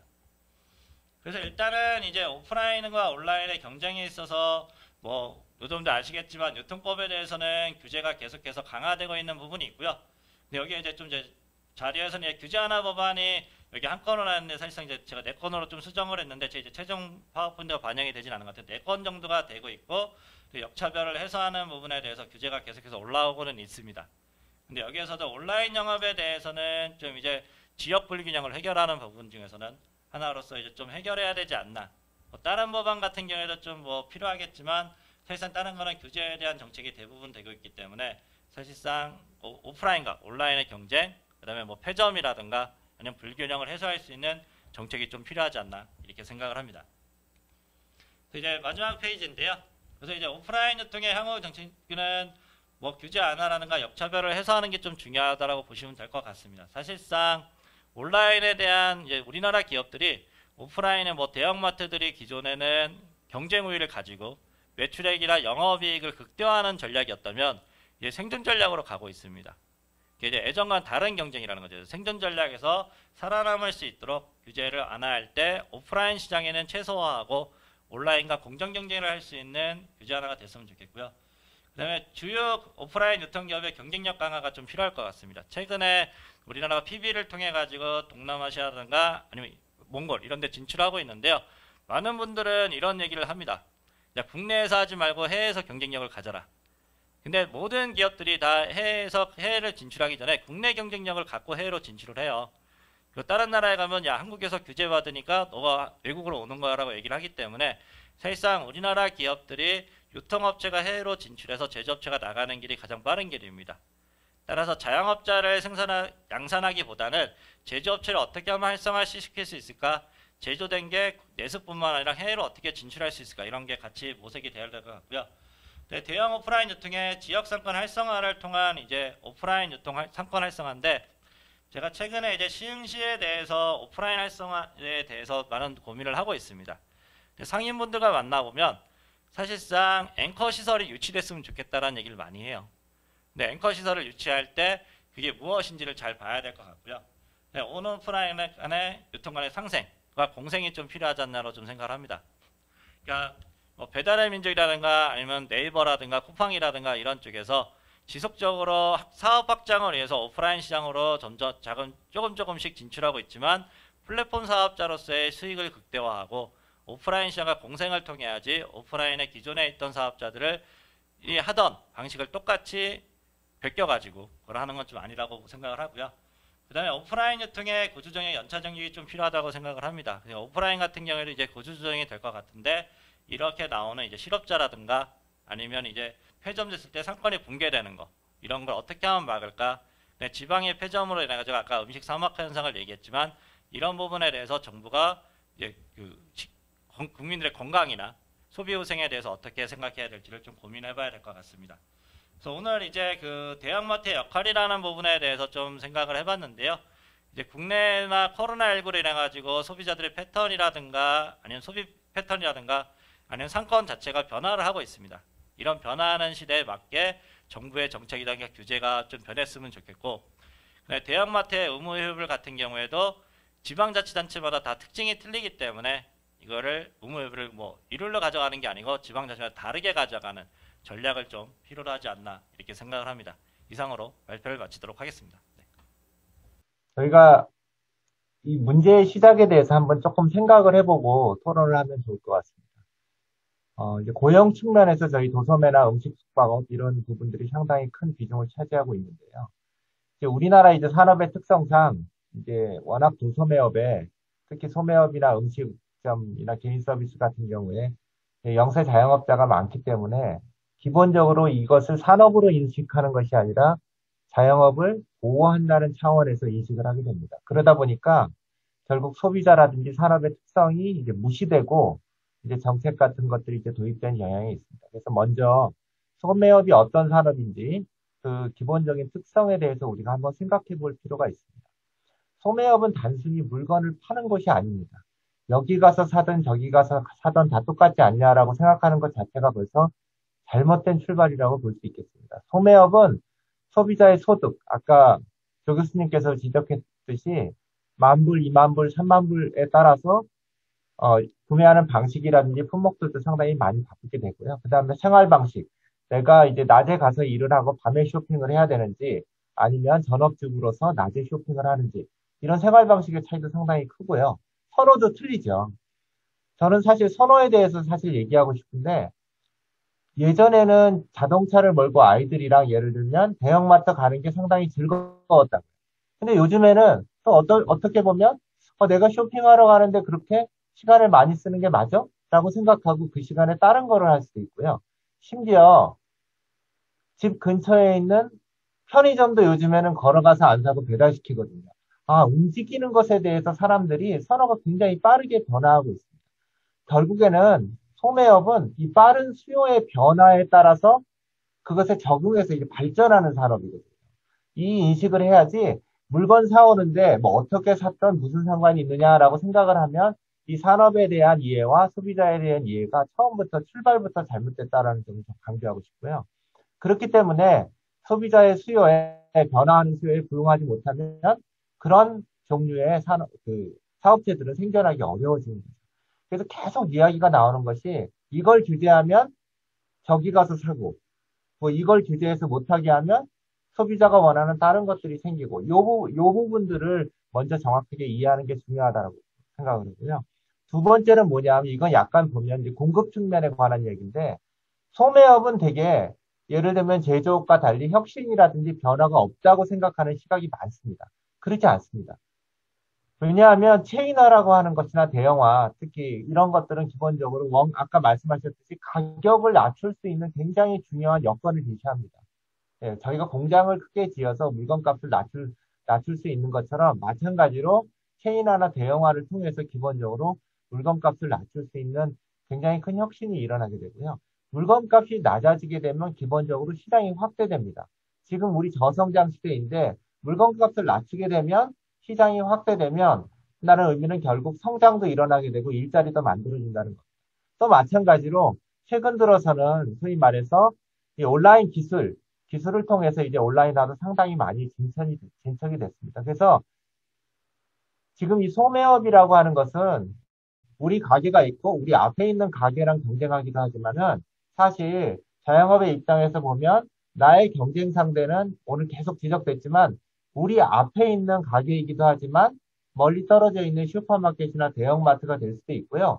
또 마찬가지로 온라인도 있습니다. 그렇지만 이 경쟁 관계가 전체적으로 어떤 특성이 있는지에 대해서는 아까 실증 연구들 많이 보여주셨듯이 그 실증 연구에 바탕을 두고 거기에 따라서 이 경쟁 구도를 어떻게 유지하고 어떻게 유지했을 때 소비자한테도 도움이 되고 또 마찬가지로 사업자들한테도 도움이 될 수 있는지 이런 부분들을 고려해야 되겠다는 것이 큰 줄기에서 먼저 말씀드리고 싶은 내용이고요. 그래서 이제 서론이 좀 길었는데 현재 우리나라 소매업에 대해서 얘기를 해주셨어요. 지금은 대형마트가 성장하는 시기라고 하기보다는 지난 10년간은 대형마트가 성장이 오히려 이게 대형마트라는 표현보다는 사실 어떻게 보면 오프라인에서 체인화된 형태의 어떤 상점들이죠. 그것은 이제 중대형 슈퍼마켓도 있을 수 있고 대형마트도 있을 수 있고 심지어는 이제 편의점들도 있을 수 있어요. 근데 이런 오프라인 소매업들이 상당히 위축되고 있는 상태다라는 것을 먼저 볼 수가 있고요. 그리고 이제 온라인의 성장이 가장 큰 특징 중에 하나인데 미국 같은 경우는 아까 지적하셨듯이 온라인의 이제 성장으로 인해서 소위 말해서 대형 체인점들이 상당히 많은 연쇄 파산을 했습니다. 근데 한국은 사실 아직 이런 정도의 특성은 나타나고 있지 않아요. 이게 굉장히 우리가 좀 주의해서 봐야 될 것인데 미국은 소매업 자체가 상당히 체인화가 됐습니다. 그래서 예를 들면 어떤 체인이 경쟁력을 잃게 되고 망하게 되면 소위 말해서 동시다발적으로 시어스 백화점이 망했다, 토이자러스가 망했다 하면 여러 군데에서 동시에 폐점이 나타나기 때문에 이거 굉장히 충격이 컸다라고 이제 인식이 돼요.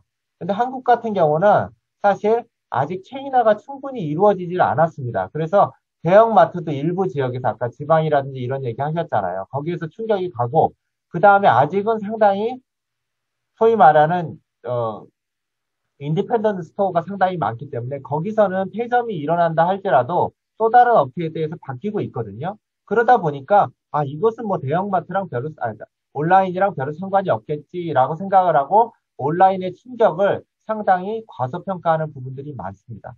저희가 어떻게 평가하느냐에 따라서 조금 다르지만 사실 저희가 이제 대형마트가 전체 시장의 뭐 30% 정도를 차지하고 있다고 보는데 예를 들면 온라인도 지금 온라인의 품목을 어디까지 보느냐에 따라 다르겠지만 한 20% 지금 내외라고 보거든요. 20%, 한 25% 정도라고 보기 때문에 대형마트가 급성장했을 때와 소위 말해서 체인화 스토어가 급성장했을 때 정도의 크기로 온라인의 규모가 커졌다는 겁니다. 그러면 분명히 오프라인 스토어에는 상당히 많은 변화가 있었고 경쟁 구도에서도 큰 변화가 있었을 텐데 그런 부분에 대해서 아직 우리가 실제로 데이터를 통한 연구들이 아직은 많이 이루어지지 않았고 우리가 아까 말씀드린 그런 착각 때문에 알기 어려웠던 부분들이 있습니다. 그리고 오늘 지적하신 것 중에 전 사실 상당히 공감하는 부분이 뭐냐면 대형마트나 슈퍼마켓 오프라인 소매업이 폐점하게 되면 도시 지역보다는 비도시 지역이 상당히 많은 충격을 받게 됩니다. 사실은. 왜냐하면 도시 지역에서는 오프라인이 실제로 폐점하는 충격도 상대적으로 적을 뿐더러 상당히 가까운 거리에 많은 점포들이 있었기 때문에 2km 안에 2개 있을 때 하나 없어지는 거랑 5km 안에 하나 있을 때 없어지는 것은 상당히 충격이 다릅니다. 다시 말하면 소비자의 후생의 입장에서 본다면 도시 지역에서 오프라인 스토어가 없어져도 내가 상점으로 가는 그 이동 거리가 크게 늘어나지 않는 반면에 비도시 지역에서는 상당히 늘어나는 거예요. 예를 들면 뭐 약국 하나 가는데 도시 지역에서는 100m 가야 될 거 200m 가야 되고 비도시 지역에서는 소위 말 1km 가야 되는 게 2km 늘어나는 것은 상당히 큰 다른 의미가 있다는 것이고요. 그 다음 두 번째로 볼 수 있는 것은 아직도 온라인 사용에 불편함을 겪고 계시는 분들이 많아요. 사실 50대, 60대 이상 넘어가게 되면 이 인구에서는 실제로 온라인 사용을 충분하게 사용하지 않기 때문에 이분들한테는 사실 소비자 효용이 상당히 크게 감소한다는 겁니다. 그러니까 젊은 층에서는 상대적으로 충격이 적겠지만 이 노인층이라든지 특정한 계층에 대해서는 상당히 소비자 구성의 감소가 클 수 있다는 부분들을 정책 당국에서는 좀 파악할 필요가 있다라고 생각합니다. 그다음에 대형마트 규제에 관해 과 대형마트 폐점에 관한 것인데 계속적으로 지적을 많이 해주시는데 이 기본적으로 소매업은 자기랑 가장 비슷한 가게가 자기의 가장 큰 경쟁 상대입니다. 그리고 멀리 떨어져 있을수록 다시 말하면 지리적으로 멀리 떨어져 있을수록 아니면은 소비하는 형태가 크게 달라질수록 나의 경쟁 상대가 사실 아닙니다. 그러므로 소형이 있고 중형이 있고 대형이 있으면 사실 대형을 규제하게 되면 어떤 일이 발생하냐면 반사적으로 중형의 이득이 가게 되고요. 그러면 중형이 성장하게 되면 그 중형이 다시 소형을 압박하는 처지가 되는 겁니다. 그러니까 현재 마치 큰 상점이 생기게 되면 소형들이 큰일 났을 것이다 라고 생각하지만 사실은 소형의 가장 큰 상대는 우리 가게 앞에 있는 다른 조그만 가게예요. 그리고 동네에 있는 어느 정도 큰 슈퍼마켓, 오늘 얘기한 식자재 슈퍼마켓 같은 게 되는 거죠. 그 다음에 대형은 나의 경쟁 상대이기는 하지만 사실 또 특성화를 하게 되면 서로 차별화를 하게 되면 서로 보완적인 관계를 통해서 시장을 넓힐 수 있는 측면도 가지고 있는 겁니다. 그렇기 때문에 그런 것들을 좀 정확하게 파악하고 특히 이러한 대체성과 보완성이 오늘 말씀하셨듯이 지역에 따라서 상당히 다를 수 있어요. 근데 이거를 고려하지 않고 소위 말해서 모든 지역에 동일한 규제를 채택하게 되면 상당히 이제 문제가 많을 수 있다는 거죠. 전 사실 예전부터 계속 강조를 했는데 이건 지역 기반 서비스업이기 때문에 지역의 수요의 특성이 다릅니다. 그거를 전국 단위에서 일괄 규제하게 되면 어느 지역은 피해가 크고요. 어느 지역은 생각보다 피해가 없을 수 있어요. 그렇기 때문에 기본적으로 만약에 규제가 필요하다 할지라도 이것은 기본적으로 각 지역에 맡겨서 하는 것이 맞다라는 좀 생각이 듭니다. 그 다음에 두 번째로 지금은 대형마트 출점의 시대가 아니라 대형마트 폐점의 시대인데 뭐 저도 예전에 많이 연구를 했지만 대형마트라고 하는 것은 기본적으로 소형과 대체성이 있을 수도 있지만 소형과 기본적으로 차별화를 통해서 보완성이 있을 수 있고요. 또 다른 새로운 상권 형성을 통해서 소비자들을 유입시킬 수도 있고 사람들이 또 다른 소비를 일으킬 수도 있어요. 그래서 사실은 시장을 확대시키는 역할이 있을 수 있습니다. 반대로 얘기하게 되면 확대된 시장이 대형마트라는 것이 없어짐으로 인해서 오히려 축소될 수 있는 거죠. 이런 부분들을 우리가 좀 생각을 해야 되고 아까 말씀드린 대로 이 축소되는 것들이 서울이라든지 대도시보다는 소도시라든지 비서울 지역, 지방에서 상당히 이 축소 효과가 크게 이루어지는 거죠. 소위 말해서 앵커스토어를 잃게 되고 그곳에 있던 상권 자체가 무너져 내리는 현상들이 있을 수 있습니다. 그렇기 때문에 출점에 관한 규제라든지 영업시간의 규제에 관한 마찬가지로 폐점이 일어나는 그러한 문제들에 대해서도 각 지역별 차이를 고려해서 정부에서 어떤 정책을 쓰든지 해야지 대형마트 줄어드니까 기본적으로 괜찮은 거야 라고 하는데 피해가 많은 지역에서 오히려 줄어들게 된다면 우리가 다시 한번 생각해 볼 수 있는 거죠. 자, 마지막으로 오늘 이제 두 가지 이제 말씀하셨지만 경쟁관계 파악을 잘못하게 되면 기본적으로 잘못된 부위에 대해서 수술을 하는 거죠, 사실은. 아픈 데는 여긴데 다른 데들 수술하는 거와 마찬가지로 우리가 기본적으로 골목 상권을 보호하는 것은 노모티브한 거기 때문에 필요하다면 할 수 있는 거죠. 근데 만약에 골목 상권과 기존의 대형마트 온라인이 어떤 관계에 있는지를 파악하지 못하면 실제로 골목 상권을 보호하지도 못하면서 소비자들 불편만 가져오게 되고 또한 마찬가지로 시장 자체가 축소되게 됩니다. 이렇게 되면은 기본적으로 목적도 달성하지 못하면서 부작용만 일어나게 되는 거죠. 그래서 기본적으로 오늘 조춘환 교수님이 너무 좋은 발표해 주셨는데 실증 분석해서 실제로 문제 있는지 없는지 그 다음에 소비자들이 어떻게 행동하는지 파악해서 정책을 사용하라는 것이 저는 오늘의 주된 메시지라고 생각을 하고요. 그 다음에 온오프라인 규제. 이게 제가 타입 5인데 사실 온플라인이라는 단어도 앞으로 생기지 않을까 싶을 것 같은데 온라인과 오프라인은 기본적으로 다릅니다. 왜냐하면 우리 모든 규제는 기본적으로 오프라인에서 출발을 했기 때문에 지리를 기반으로 다시 말하면 거리나 지역을 기준으로 규제가 들어가게 되고요. 또 마찬가지로 우리가 가서 어떤 시간에 구매를 하기 때문에 영업시간을 통해서 이제 규제를 했거든요.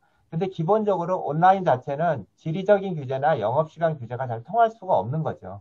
기본적으로 가상 공간에서 이루어지기 때문에 그리고 언제든지 사실 영업이 가능하기 때문에 그렇기 때문에 기존의 지리에 기반하거나 시간에 기반한 어떤 규제 방식 자체를 원점에서부터 조금 한번 재검토할 필요가 있는 것 같아요. 그 자체의 어떤 프레임워크를 가지고 있는 상태에서는 계속적으로 온라인과 오프라인 간의 규제의 역차별이 발생할 수 있기 때문에 지금 아까 처음에서 말씀드린 대로 새로운 업태, 우리가 경험하지 못한 형태들이 이제 소위 말해서 생긴 거거든요. 온라인이라고 하는 것은. 그러면 기존에 가지고 있던 프레임워크를 전반적으로 수정하지 않으면 부분적인 수정만으로는 이렇게 새롭게 변화하는 소매업에서의 어떤 변화를 수용하는 어떤 규제라든지 어떤 발전적인 정책이 나오기 어렵다라는 점을 다시 한번 말씀드리고 싶습니다. 예, 이상입니다. 예, 감사합니다. 규제의 여러 가지 불합리성을 정확하게 지적해 주신 것 같습니다. 두 분께서 가장 강조한 부분 중에 한 부분이 바로 이제 그 대형마트와 또는 중소 슈퍼마켓 등의 어떤 경쟁 관계인데요. 저도 이 부분에 대해서 한번 예전에 연구를 해본 적이 있습니다. 대형마트와 중소 슈퍼마켓의 가격, 그러니까 생필품 가격 자료를 이용해서 그들 간의 상관관계를 본 적이 있는데요.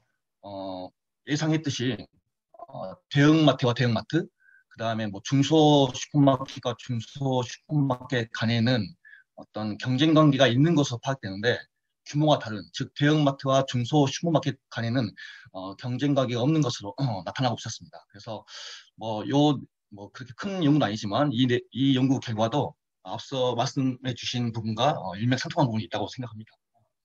그래서 이러한 정책을 수립할 때는 이러한 대형마트, 그러니까 그 유통업체들 간의 그 경쟁 관계를 필히 파악할 필요가 있어 보입니다. 그리고 지금 현재 그 유통산업발전법 개정안의 주요 법안들이 올라와 있는데요. 가장 큰 내용 중에 두 가지를 제가 가져와 봤는데요. 첫 번째로는 그 대형마트와 SSM 의무 휴업일에 온라인 영업을 허용한다는 내용입니다. 요거는 우리가 또 반길 수가 있습니다.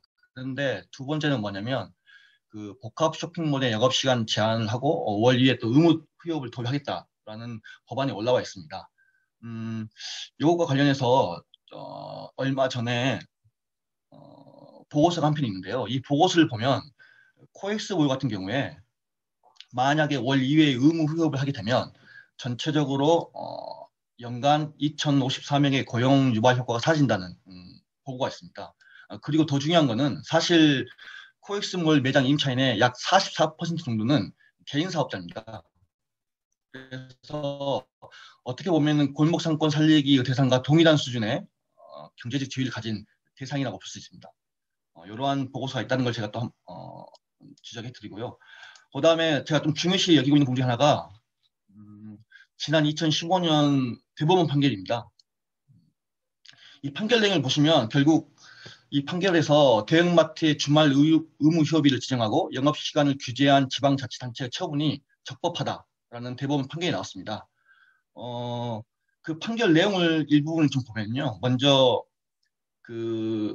이러한 대형마트의 영업 자유는 상대적으로 폭넓은 제한이 가능한 직업 수행의 자유에 해당한다. 그리고 소비자들의 선택권은 공공복리를 위해서는 필요한 경우에 법률로 제한할 수 있는 기본권에 속한다라고 판결하고 있습니다. 그리고 특히 영업시간 제한은 새벽 시간대에 이루어지고 의무 휴업일도 월 2회이기 때문에 영업의 자유나 소비자의 선택권의 본질적 내용이 침해되었다고 보기는 힘들다, 어렵다라고 판결을 하고 있습니다. 제가 여기서 궁금한 거는 첫 번째로는 중소유통업체와 전통시장의 보호가 공익인가 하는 의문입니다. 물론 이건 사업적인 부분도 있으니까 차치하더라도 이걸 공익이라 본다 하더라도 이 대형마트 규제를 그 공익이 달성되었는가를 보면은 그렇지 않다는 것이 대부분의 연구 결과가 보여주고 있습니다. 간략하게 소개해드리면 실제 매출 자료를 이용해서 실증 분석한 대부분의 연구와 일부 설문조사 연구는 이 소형 소매업체의 매출이 대형 소매점 영업자가 무관함을 보이고 있고요. 특히나 이 대형마트 진입이 지역 소매업 대형마트의 진입이 지역 소매업체의 고용을 증가시키고 전통시장 서비스까지 개선시킨다는 연구 결과도 있습니다. 그래서 오히려 그 공익을 달성하려면 오히려 대형마트 진입의 영업 규제를 오히려 완화시켜야 된다는 것을 우리가 연구 결과를 통해서 알 수 있고요. 그 다음에 그 판결 내용에서 또 보시면 이러한 영업 제한으로 대형마트의 어떤 그 영업의 자유가 침해됐다고 보기 힘들다고 보고 있는데요. 사실 또 연구 결과는 대형마트의 매출이 감소했다, 영업 제한으로. 그 다음에 대형마트와 거래하고 있는 상대방도 피해를 보고 있다는 연구 결과였습니다. 이러한 연구 결과를 보면은 우리가 영업 자유의 본질적인 내용이 침해 안 됐다고 볼 수가 힘들겠죠. 특히나 소비자의 선택권까지도 뭐 침해됐다고 보기 힘들다고 판결을 하고 있는데요. 어떤 연구 결과는 소비자들의 홈잡 비용이 증대됐다는 결과도 있습니다. 그 다음에 또 판결 내용 중에 하나가 뭐냐면 이게 또 중요한데요. 이러한 경제 효과 분석도 자료만으로 규제에 따른 전통시장과 중소상인들의 매출 증대 등 효과나 대형마트 개설자와 납품업자 등의 매출 감소 등의 효과의 경중을 정확히 비교하기는 힘들다라고 또 판결을 하고 있습니다. 즉 뭐냐면 결국에는 이러한 앞서 말씀드린 어떤 연구 결과들의 상대적인 중요성을 파악하기 힘들기 때문에 또는 비교하기 힘들기 때문에 결국에는 대형마트 규제가 적법하다는 판결 내용인데요. 사실 이렇게 해버리면 결국에는 그 규제 수단의 실효성을 어떤 식으로 우리가 판단할 수 있겠느냐 하는 의문을 제기하지 않을 수 없습니다. 그래서 저 개인적으로는 이러한 그 유통산업발전법은 사실 유통산업발전법의 목적을 보면은 효율성도 증진시키고 균형 있는 발전, 그 다음에 소비자 보호, 뭐 이런 내용이 있거든요. 그런데 실제 뭐 작동이 되고 있는 현실을 보면은 유통산업발전법은 뭐 효율성 제고나 아니면 소비자 보호에는 안중에도 없는 뭐 중소유통업보호법 또는 사실 중소유통업 보호도 못하고 있는 현실이라고 볼 수 있겠습니다. 마지막으로 제가 이제 언급하고 싶은 부분은요. 이러한 우리나라 같은 유통산업발전법이 세계 어느 나라에도 없다는 것입니다. 물론 유럽 국가들에서는 있었지만 최근에 완화되고 있는 실정이고요. 특히나 우리나라처럼 어떤 규모에 따라서 차별적인 제한을 한 적은 없습니다. 그리고 예전에 일본이 우리나라 비슷한 규제를 가지고 있었지만 일본도 1990년 이후 점차 완화되면서 1998년도에는 완전히 폐지가 된 바 있습니다.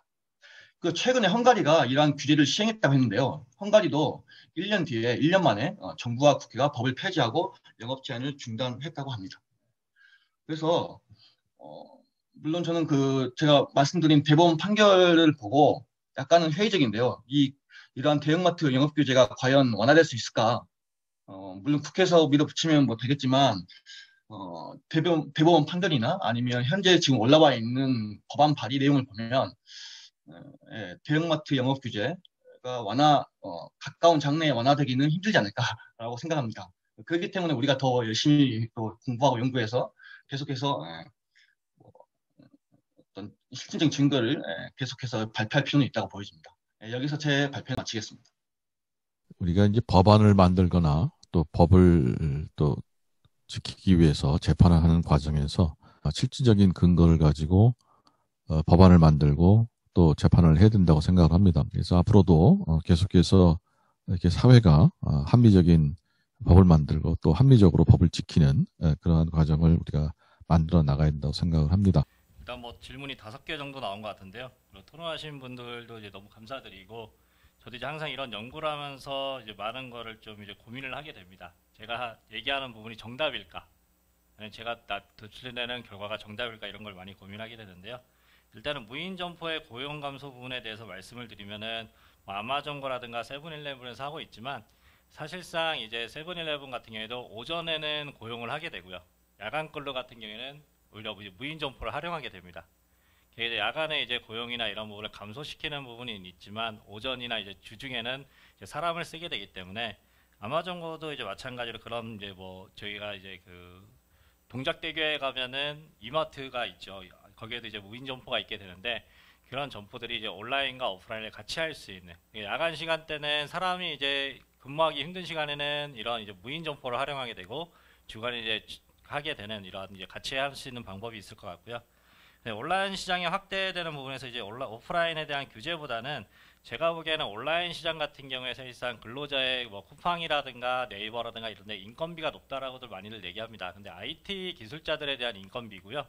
대부분의 우리 유통과 관련된 일자리에 있는 분들은 임금이 이렇게 높지 않습니다. 평균 연봉을 보면은 쿠팡 같은 경우에도 뭐 5천만 원 이상을 받고 있지만 사실상 다 IT 하는 업체분들이기 때문에 제가 보기엔 아까 비마트나 요마트를 설명하면서도 말씀드렸지만 플랫폼 사업자들이 플랫폼에 대한 역할을 충분히 해주고 오프라인에 있는 기존의 업체들을 활용하는 방법이 좋은데 기업에서는 영업이익률이라든가 수익을 극대화하기 위해서 독점화를 가져간다는 거죠. 물류창고를 다 현대화하고 이런 이중투자 비용이 있지만 뭐 점진적으로는 그렇게 바뀌어야 되겠지만 우리나라 제조업체에서 그 많은 수요를 인력에 대한 수요를 못 받아주고 있기 때문에 아직까지는 오프라인을 뭐 온라인을 규제보다는 오프라인과 어떻게 하면 같이 공생할 수 있을까, 오프라인 매장을 어떻게 하면 같이 갈 수 있는 부분이 좀 중요할 것 같고요.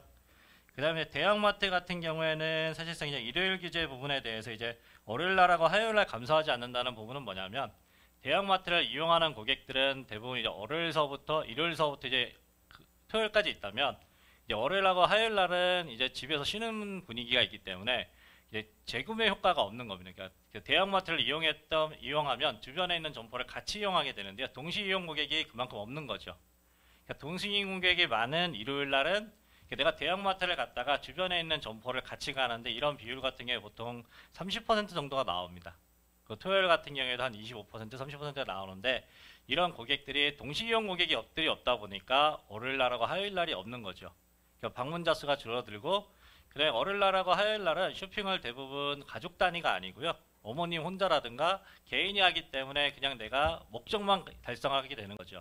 그래 그런 패턴이 있기 때문에 주변에 있는 점포에 영향을 안 주는 걸로 저희가 동시 이용 고객의 차이가 좀 났습니다. 그래서 주말에는 동시에 이용하는 고객들이 많았지만 월요일 날하고 화요일 날은 기존에도 없었기 때문에 주변에 있는 점포에 영향을 그렇게 크게 미치진 않았고요. 회점 효과에서도 마찬가지였고 그다음에 자율적인 이제 소비자 후생 부분에 대해서는 뭐 소매업체의 차별화인데 제가 보기에는 우리나라 이제 소상공인들에 대한 정책이 지금 현재는 경쟁이라는 정책으로 보고 있습니다. 그러니까 소상공인들도 경쟁을 하면은 대기업과 경쟁이 가능하고 중견기업과 경쟁이 가능하다고 생각하고 있는데 이제 제가 보기에는 어느 정도에서는 자산이라든가 매출액에 따라서는 복지 정책으로 가야 되지 않냐라고 생각을 합니다. 근데 우리나라는 이제 소상공인 분들도 많은 분들도 복지라는 얘기를 꺼내면 되게 거부감을 느끼세요. 나는 경제 주체로서 경쟁 관계로서 얘랑 경쟁을 하고 있는데 사실상 대형마트에 대한 규제 부분은 경쟁력을 약화시키는 겁니다. 대형마트에. 근데 대형마트의 경쟁력을 약화시키는 게 아니라 대형마트는 대형마트의 경쟁력을 가져가고 소상공인들도 경쟁력을 가져갈 수 있는 데는 가져가지만 그렇지 않은 경우에는 복지 정책을 가야 되는데 일본에 같은 경우에는 일본에 있는 그 일부 이제 도시에서는 그 일정 금액 150만 원의 기준을 정했다면 150만 원을 내가 이번 달에 100만 원만 팔면 50만 원을 정부에서 지원해주는 정책을 씁니다. 이게 복지 정책으로 가게 되는 거죠. 사실상 저도 이제 최근에 느끼지만 경쟁력은 계속 있는 데가 계속해서 집중화되고 독점화 현상이 나타나고 있기 때문에 소상공인들이 대응하기에는 매우 어렵습니다.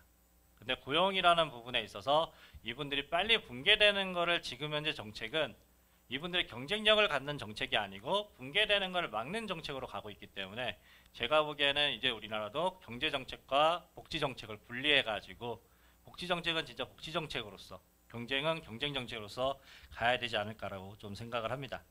그래서 이제 이러한 폐점 효과라든가 아니면 뭐 대형마트와 이런 규제에 대해서 항상 연구를 하면서 많은 분들이 이제 저도 이제 약간 지자체마다 아까 전현배 교수님도 서강대 교수님도 얘기하셨지만 지방마다 조금씩 틀리고 복합식물도 항상 틀려요. 근데 제가 분석하는 보고서에서는 대부분 좀 뭐 좋은 결과가 나오는 경우도 있지만 저도 이제 최근에 연구함에 있어서 그 지방 같은 경우에는 대형 큰 점포가 들어가면 좀 이제 감소하는 현상이 나타나기도 해요.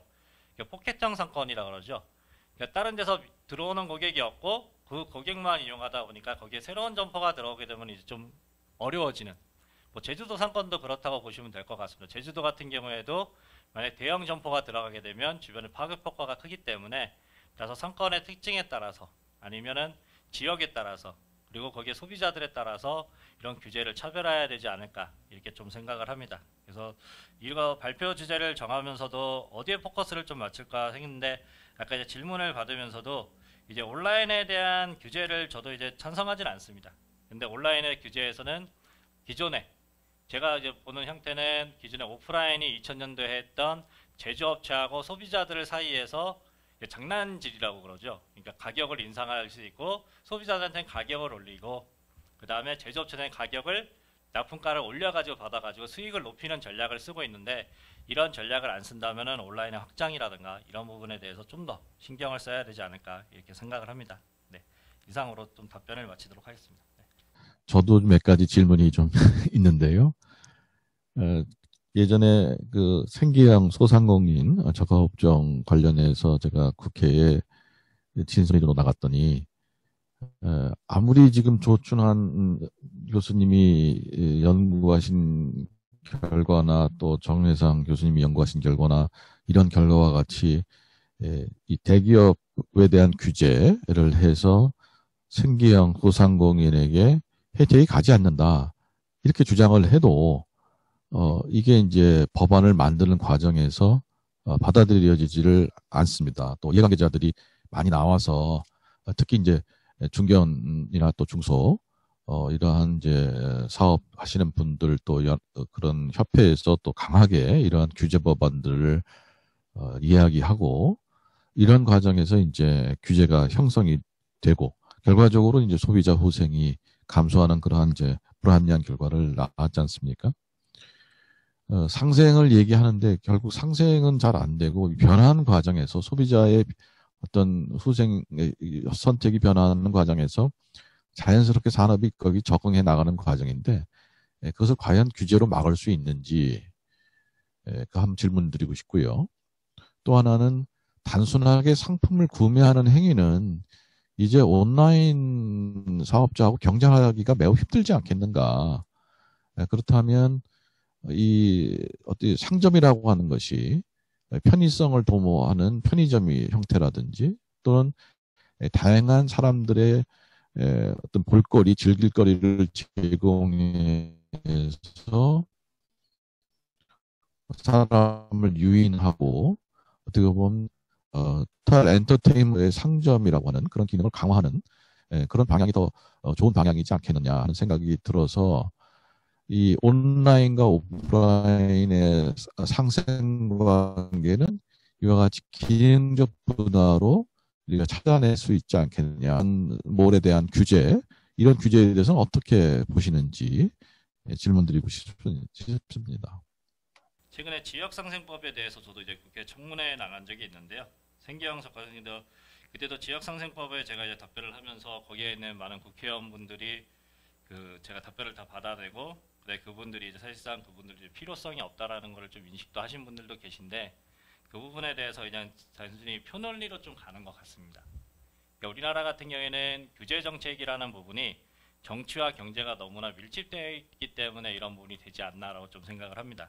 그래서 이제 이런 부분에서는 좀 분리가 돼야 되는 부분이 되는 거고 생계형 적합업종 같은 경우에는 통과된 뒤에 오히려 좀 많은 부작용을 낳았습니다. 그러니까 생계형 적합업종이 소상공인과 이제 거기서 조금 더 큰 중기업 간의 경쟁으로 가다 보니까 대기업이 빠져버리고 소상공인과 중기업 뭐 이렇게 가다 보니까 이런 규제 정책이나 이런 부분이 효과가 없었는데요. 그러니까 지역상생법도 사실상 효과가 없는데 저희가 좀 이제 법률안을 만들 때 이거에 대한 사실상 법이 이제 뭐 주택 임대차 보호법이나 마찬가지지만 한번 생기게 되면은 많은 파급 효과가 있는데 이런 파급 효과에 대해서 분석하는 게 좀 많이 없는 것 같습니다. 국내 같은 경우에는. 그러니까 국내 이제 그게 우리나라 뭐 신제품을 개발할 때도 마찬가지인데 이제 아이디에이션 단계라 그래가지고 외국에서는 신제품을 만들 때나 아니면 정책을 할 때 규제나 이런 정책이 새롭게 들어왔을 때 이게 어떠한 파급 효과가 있는지를 정밀하게 분석을 하게 되고 그 정밀한 분석을 가지고 규제에 대한 파급 효과를 하는데 입법 심사 과정을 보면은 그런 규제 보고서가 진실성이 있는가 그리고 그 보고서에 대해서 전문가들이 얼마나 많이 판단을 했는가. 제가 보기에는 보고서를 쓰는 사람보다는 그 보고서를 검토한 분들이 얼마나 전문성이 있는가 이런 게 좀 중요하다고 생각을 하는데요. 이런 생계형 적합업종이나 지역상생법의 규제보다는 규제를 만들기 전에 제가 보기에는 오히려 좀 이런 부분에서는 그 규제에 대한 심사를 좀 더 강화하고 경제성 분석이나 이런 거를 좀 더 이제 찬성하는 쪽도 있고 반대하는 쪽도 있는데, 그 찬성하는 쪽과 반대하는 쪽의 전문가들의 입장에서 그 토론을 통해 가지고 결과를 도출해야지, 지금 현재처럼 정치권에서 이거를 한다면은 좀 위험스럽지 않나 좀 생각을 합니다. 이런 효과가 이런 게.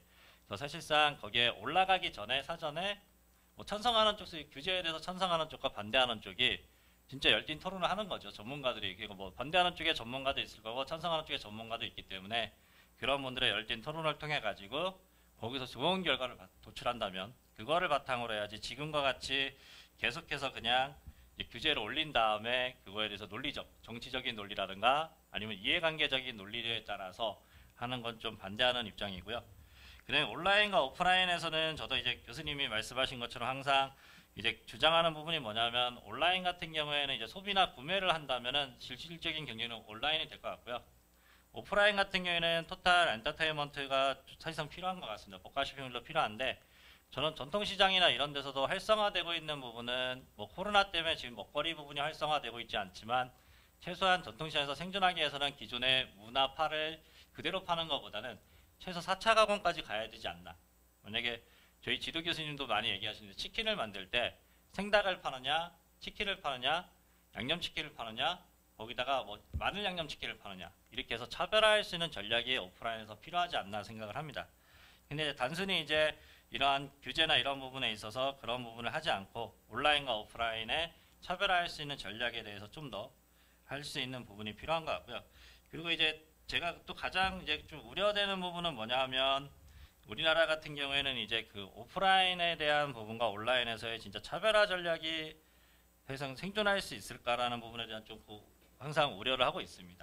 그리고 이제 지역 불균형도 아까 얘기했지만 이런 부분이 지역 간의 격차이기 때문에 저희 모든 규제가 지금 서울을 중심으로 하고 있기 때문에, 교수님이 이제 상품에 대한 구매나 이런 거는 지방과 서울도 차이가 많이 나기 때문에 지역 불균형을 어떻게 하면 해결할까, 이런 부분에서 좀 정치권에서 좀 더 생각을 하고, 규제가 만능이기보다는 규제보다는 오히려 자율 규제 쪽, 아니면 서로 간에 상생할 수 있는 모델, 그 지자체 역할이 좀 더 강화되는 부분도 좀 필요한 것 같습니다.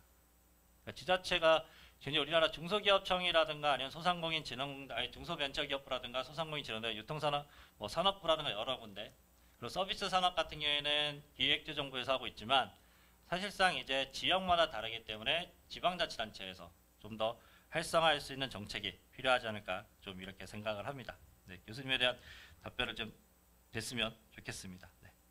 현재 뭐 정부나 국회에서는 온라인 플랫폼에 대한 규제도 강화시킬 계획이 있는 것 같습니다. 그래서 우리 컨슈머워치에서 계속해서 이러한 부분도 관심을 가져서 향후 뭐 어떤 정책적 대안이나 아니면 평가가 있어야 될 것으로 보여집니다. 네, 이상 마치겠습니다. 저희가 한 언제쯤이죠? 한 2010년 전후에서 대형마트에 관한 각종 규제가 도입됐잖아요. 그래서 사실 그 당시에 마치 대형마트가 영세 자영업자들, 가게들을 전부 잡아먹는 공룡처럼 사실 그런 막연한 두려움을 가지고 많은 법들이 입법이 됐어요, 사실. 근데 실제로 이제 실증 분석을 해보니까 그렇지 않았다는 게 밝혀졌거든요. 근데 지금도 비슷한 시점인 것 같아요. 이 온라인 플랫폼에 기반한 그런 여러 가지 회사들에 대해서 마치 또 거대한 공룡이 쳐들어오는 것처럼 막연한 두려움이 너무 큽니다, 사실은 지금. 그리고 쉽게 얘기해서 졸속하게 입법이 또 진행이 되는 거죠. 그렇지만 조금은 아직은 어떤 종류의 피해가 발생했는지 이런 상황을 정확하게 알 수 없거든요. 그래서 준비는 하고 있지만 아까 조천환 교수님 얘기하신 대로 좀 구체적으로 빨리빨리 우리가 좀 어떤 일들이 일어나고 있는지를 전문가들이 파악을 한 후에 법을 도입해도 늦지 않거든요. 근데 미리 한번 도입한 법은 사실 모르기가 어려워요. 그러니까 지금은 너무 막연한 두려움을 가지기보다는 실제로 우리가 조금 더 전문가들이 이런 부분들을 좀 고민을 하고 실증적인 결과를 낸 다음에 준비해 놓고 그것들에 따라서 법을 도입해도 늦지 않다. 좀 그런 말씀을 좀 드리고 싶습니다. 예. 이제 오늘 대형마트에 대한 역할에 대해서 얘기를 했는데요. 지금 현재는 코로나19로 인해가지고 모든 기업들이 좀 생존의 기로에 있는 상황이고, 다들 이제 혁신을 하고 있는 상황입니다. 그래서 이러한 상황에서는 제일 중요한 부분은 뭐냐면, 기업들이 어떻게 하면 생존할 수 있을까? 아니면 기업들에게 그 새로운 경쟁력에서 살아남을 수 있을까? 이런 부분이 이제 규제보다는 제가 보기에는 오히려 좀 이제 좀 더 규제를 완화시키거나 아니면 이제 좀 더 정확한 분석을 위해서 많은 이제 근데 우리나라는 좀 제가 연구를 하면서도 느끼는 거지만 연구비에 대한 투자를 많이 하지 않습니다. 정부나 기업이나 이제 좀 이런 변화를 바꿔가면서 기업이든 정부든 앞으로 미래에 대해서 어떻게 변할 것인지에 대한 연구 용역이나 이런 걸 많이 진행을 통해 가지고 전문가들의 의견을 좀 많이 모았으면 좋겠고요. 규제는 그냥 온라인의 생존, 온라인은 뭐 규제보다는 오프라인의 생존을 위해서 오프라인에 관련된 규제를 조금 더 완화시키면 좋지 않을까 이렇게 생각을 합니다. 이상으로 마치도록 하겠습니다. 다들 이구동성으로 규제가 불합리하다 이런 말씀들을 해주신 것 같고요. 저도 개인적으로 이제 경험을 말씀드리면 나중에 논리적으로 밀리다 보면 말씀하시는 게 뭐냐면 일단 법을 만들어 놓고 부작용이 생기면 조정해 나가자 이런 식으로 정리를 하면서 이제 법안을 추진하는 그런 모습들을 제가 봤습니다. 우리가 이러한 태도를 빨리 고쳐나가지 않으면 앞으로도 계속해서 부작용만 양산하는 그런 규제를 많이 만들어내는 것이 아닌가 하는 생각을 해봅니다. 오늘 그 소비자와 지역 상권을 위한 대형마트의 역할이라는 주제로 이 조춘환 경기과학기술대 교수님께서 발표를 해주셨고 또 전현배 서강대 교수님께서 토론해 주시고 또 정회상 강원대 교수님께서 토론해 주셨습니다. 많은 학생들도 참여했고요. 그래서 컨슈머워치가 마련한 정책 세미나 여기서 마치도록 하겠습니다. 예, 감사합니다.